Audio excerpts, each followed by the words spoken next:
Dan untuk mengulas lebih lanjut terkait potensi atau peluang Bitcoin di kepemimpinan Presiden Amerika Serikat Donald Trump, langsung saja kita bergabung bersama trader toko kripto, Vicky Fahrul. Selamat malam, Mas Vicky.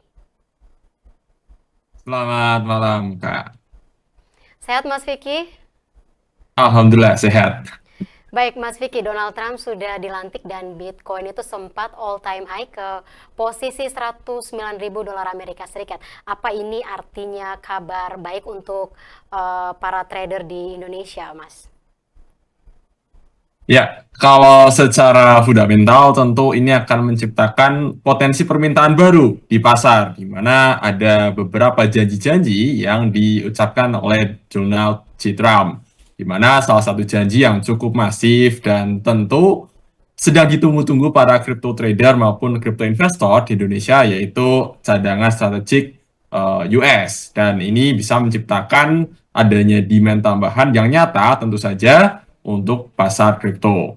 Seperti itu. Mas Vicky, lantas seperti apa peluang Bitcoin ini di tengah kepemimpinan Donald Trump untuk 4 tahun ke depan, Mas?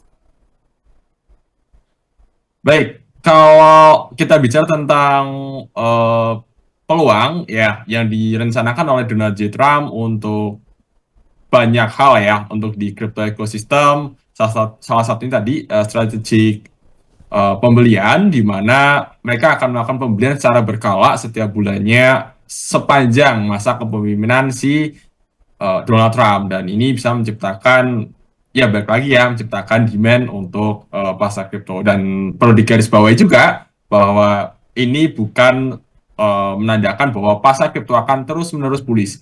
Tentu akan ada beberapa peristiwa-peristiwa kejadian yang mungkin kurang baik di masa depan yang perlu kita antisipasi.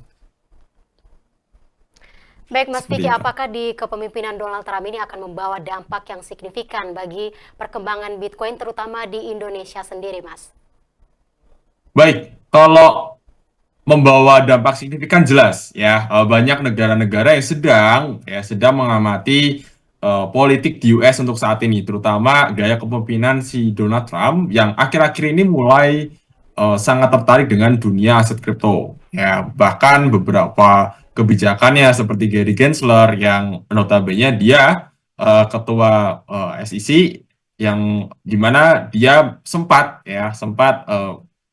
apa namanya mempermasalahkan atau menggugat banyak proyek kripto di dunia. Nah, tujuan dari Gary Gensler ini adalah untuk keamanan dari sisi investor dan konsumen. Nah, saat ini si Gary Gensler sudah step down dari jabatannya dan digantikan dengan ketua yang baru yang lebih pro terhadap perkembangan aset kripto. Nah, maka dari itu Indonesia ya bisa saja mulai melirik adopsi aset kripto ini untuk dibawa ke Indonesia itu sendiri. Bahkan saat ini aset kripto sudah beralih ke OJK sehingga memberikan ruang yang lebih aman dan nyaman untuk crypto trader dan investor di Indonesia. Seperti itu.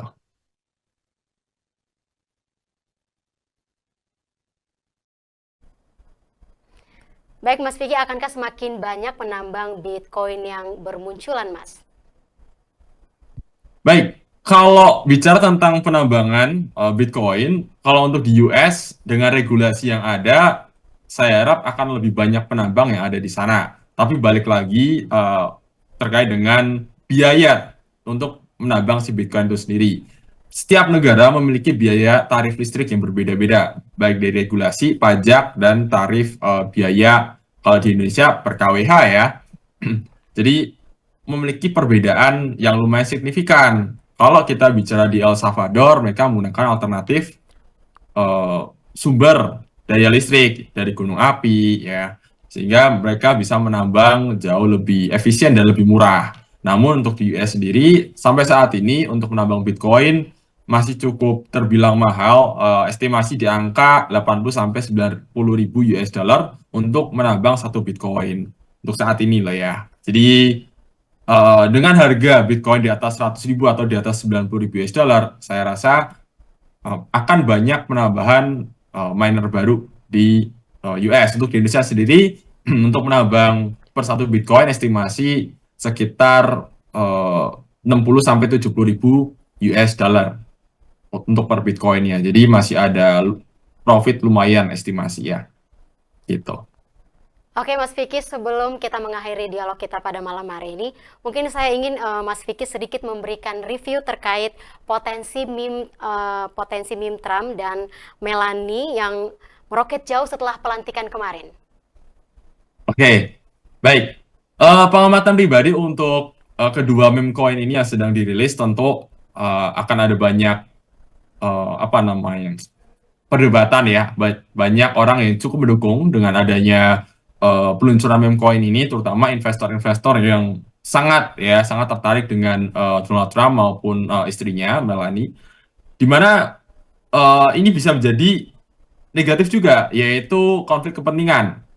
Ya, salah satunya adalah kepentingan peluncuran ini tujuannya buat apa? Kalau sebatas untuk bercandaan atau sebatas untuk testing ya ekosistem peluncuran kripto di US, mungkin ini bisa menjadi momen baik. Namun kalau semisal ya fokus dari Donald Trump ini terpecah ya untuk mengurusi proyeknya dan juga mengurusi sebuah negara, tentu ini bisa menjadi konflik yang kurang baik. Nah, satu sisi banyak spekulator yang sedang mencoba untuk menangkap fenomena ini, di mana mereka melakukan pembelian atau trading atau investing di meme coin ini dan berharap untuk mendapatkan cuan lebih tinggi. Nah, kenaikan market cap saat ini untuk Donald Trump sempat menyentuh sampai 18 billion US dollar.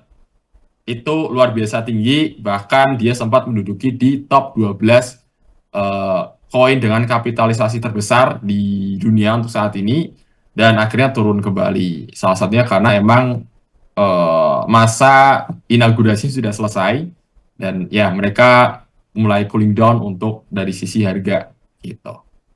Itu aja. Baik, terima kasih Mas Vicky atas waktu dan informasi yang sudah Anda bagikan kepada sahabat Kabar Bursa pada malam hari ini. Selamat beraktivitas kembali, Mas. Terima kasih.